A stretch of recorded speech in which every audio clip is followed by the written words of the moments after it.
Thank you so much for joining us, Ashley. We really appreciate you hopping on and taking time out of what I'm sure is a busy schedule. Well, I appreciate you. Thank you for having me on. Absolutely, absolutely. So your job is not an easy one. I find almost everyone in this space has a very specific reason for getting into the space. Would you mind kind of sharing your story? Absolutely. It actually was a happy accident. I was working a retail gig just out of high school. I sat people in massage chairs for a living. And so Nice. I got to talk to everyone who came in and was just kind of playing peekaboo in the store with some kids that had come in. Um, Around the kiosks, and I thought they were just shy. I didn't know anything about autism, but the parent let me know, hey, you're pretty good with them. You should come work over at this nonprofit of ours. So it was a really big accident of how I even found this field or knew anything about it. And I got in even before the RBT position was created. So I've been Wow. in for about 12 years now. That's awesome. That's awesome. That's cool. I love the little chance meetings that shape our lives are always interesting. Yeah, this isn't something I learned about in high school. I didn't know anything about Yeah. it. You just learn the typical tropes of go be a doctor, a lawyer, or any of the trades. This wasn't Mhm. something we talked about back then. Or a fireman, right? That's always an option. That is cool, though. That is really cool. So now you are very much so in the space and you're an expert in many ways. Would you mind talking to us about some of the ways that you leverage AI and tech in the ABA space? I know that's something that a lot of people are interested in. And I know it's something you talk a lot about. Definitely. So I got involved with the Frontera crew. So Frontera, they have a parent app that helps to analyze with the parents. And then they also have an actual side of the business that really helps the clinicians. So when it comes to, let's say you have the meta glasses and you're recording some video, or let's say you're even just pulling some video from your iPhone or even as simple as a track phone, being able to analyze those videos and send it to your BCBA for review later on or anything like that is so helpful to work with more people at once. So when we talk about accessibility to services, we think about how there's only a limited number of providers and there's so much need in this field. How can we leverage this to increase that accessibility? And Frontera fits the bill for that for me. So I leverage AI for that to just to work with more people at once. Having that AI is just a helper or your flight attendant while you're flying the plane. Yeah, that's awesome. That's awesome. I think that's the best way to look at AI. I think a lot of people look at AI as like a potential replacement for roles, and it's almost never that. It's No, often a good assistant or a good helper, like a teaching assistant, maybe certainly. at most.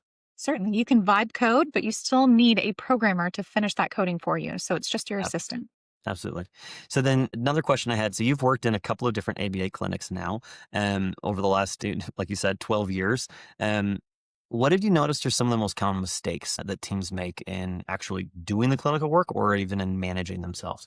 That's a great question. I think part of what these clinics are forgetting is to use ABA with their own staff. So when we think about how we are working with the kids, we have that figured out, right? We work very individually with each client, and we really work closely with the family on that. But we're forgetting about the population of the staff themselves, and so we see this turnover, and we see this need to go find other places to work, or see all of that addiction online. How can we fix that situation? And I think it comes down to using ABA more with our staff and leveraging it that way.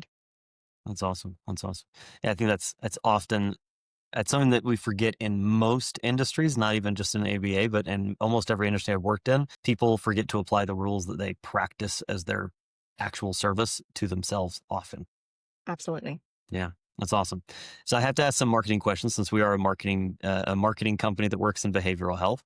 The first one is, how do you go about gaining new clients? Because I know you also have a kind of a solo business going. How do you go about gaining new clients right now? Certainly. So we're in the credentialing process right now. So I actually haven't even started to advertise yet for my clients. So we're just at the beginning stages right now. So currently I have some clients that I'm working with through a different company, but at this time I have not opened the doors just yet, but I'm excited to. And I've been That's thinking about awesome. all of the ways that I can start to market to those clients. And I was thinking about different apps that I could potentially create or different ways that I can leverage getting in front of people.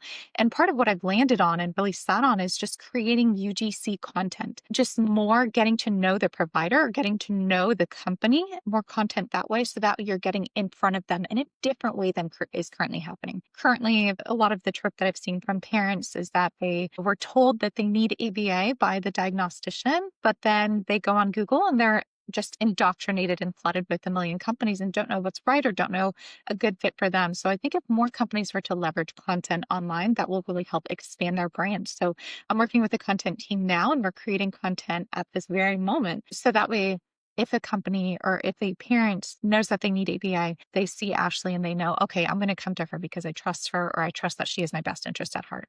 That's awesome. That's awesome. And that's often the best way to go is to start with education and offer things for free before you ask people to pay or to sign up or to spend a lot of time getting through their insurance, whatever it is. Absolutely. That's awesome. What is one marketing tactic that you've kind of seen in the marketplace that maybe you're trying to avoid or that maybe you're trying to be different from? Ooh, avoid. That's a tough one. I think getting too salesy too upfront. I think Mm, what I have seen work the best is long form content, but short form content that pulls over to the long form content. So YouTube is a big strategy of mine that has worked for me for years. Leveraging that long form content builds trust with the audience in a different way. So if you have your short form content and you pull them over and get them to spend time with you in that long form, really, really adding value to them and building trust with them, I've seen that work quite well. So what I want to stay away from is just a basic ad and nothing else. If I do put ads out, I have the content to back it up and I'm pulling them over to that content already pre-prepared. that's awesome. That's awesome. That makes complete sense. And yeah, I think that's people are so desperate to get you in the door that they push you away on accident Yes. often. Yeah. That's awesome. Perfect. Well, thank you so much for joining us, Ashleigh. Thank you for taking time and for sharing some of your insights, and thank you for the work that you're doing for the families you're serving. Tim, I appreciate you having me on and I look forward to seeing the results of this and I look forward to seeing your company succeed as well. Awesome. Thank you.